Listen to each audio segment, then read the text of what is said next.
morning. My name is Jad Corey. I'm from Gaithersburg, Maryland. I just want to thank you for sharing your wisdom. And my question is, what criteria do you use to sell stock?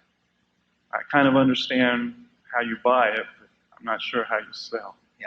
Well, the best thing to do is buy a stock that you don't ever want to sell. I mean, that's what we're trying to do.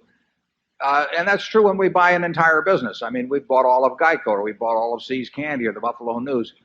We're not buying those to resell. I mean, what we're trying to do is buy a business that we will be happy with if we own it the rest of our lives, and we expect to with those. It's the same principle applies to marketable securities.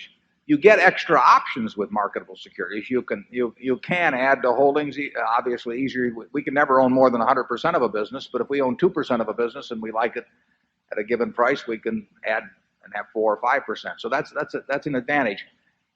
Sometimes if we need money to move to another sector, like we did last year, we will trim from some holdings, but that doesn't mean we're negative on those businesses at all. I mean, we think they're wonderful businesses, or we wouldn't own them. And we would sell, if we needed money for other things. The Geico stock that I bought in 1951, I sold in 1952. It was, went on to be worth 100 or more times before the 1976 problems, 100 or more times what I paid. But I didn't have the money to do something else. So you sell if you need money for something else. You may sell if you believe that valuations between different kinds of markets are somewhat out of whack. And we have done a little trimming last year in that matter. But that could well be a mistake. I mean, the real thing to do with a great business is just hang on for dear life. Charlie? Yes, but the sales that do happen, the ideal way is when you found something you like immensely better. Isn't that obvious? That's the ideal way to sell.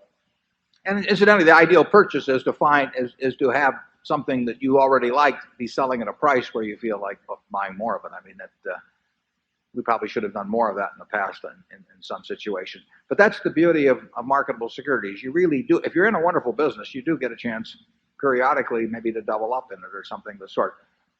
If the stock market were to sell a lot cheaper than it is now, we would probably be buying more of the businesses that we already own. They would certainly be the first ones that we would think about. They're the businesses we like the best. Charlie? Nothing more. Okay, Zone 7.